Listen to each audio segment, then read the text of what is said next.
bilang Habib Umar ini semua gerak geriknya mengikuti Nabi Muhammad Sallallahu Alaihi Wasallam.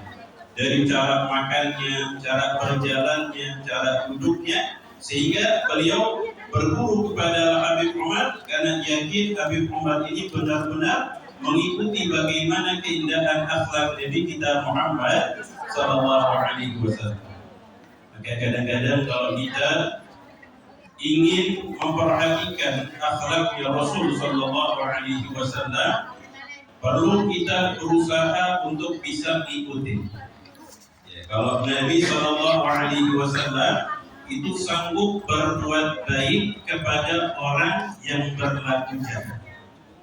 Ya Bu, kita kalau buat baik sama orang baik biasa apa enggak biasa? Biasa. Itu aja kadang-kadang masih kurang ya.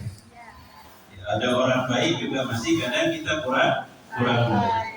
Ini Nabi Shallallahu Alaihi Wasallam sanggup berbuat baik bahkan kepada orang yang usil, orang yang iseng, orang yang berlaku buruk kepada Nabi Shallallahu Alaihi Wasallam. Ini mungkin kisah sering kita dengar bagaimana Nabi Shallallahu Alaihi Wasallam ketika beliau berdakwah di Mekah itu sulitnya luar biasa.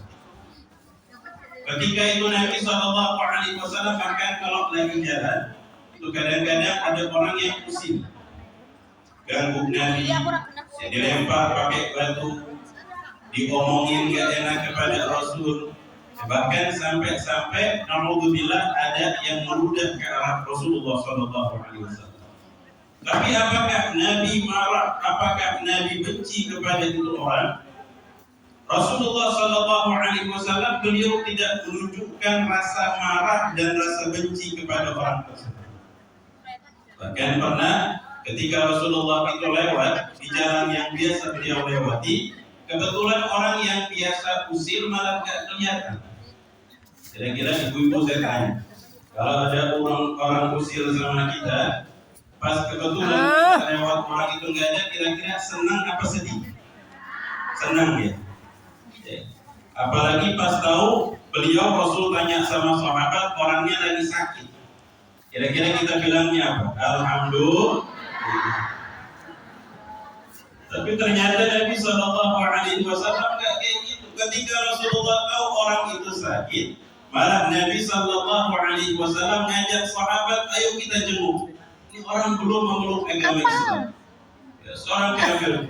Maka Nabi Shallallahu Alaihi Wasallam ngajak sahabatnya, tujuannya mau dijenguk orang tadi. Bayangkan orang itu pasti kagetnya luar biasa. Ini Rasul biasa diganggu, dicaci, tiba-tiba datang bawa sahabatnya. Dia lagi sakit, nggak berdaya. Mungkin pikiran dia khawatir, terancam. Tapi ternyata ketika Rasulullah masuk dengan akhlaknya, dengan kelembutannya, ditanya bagaimana kabar.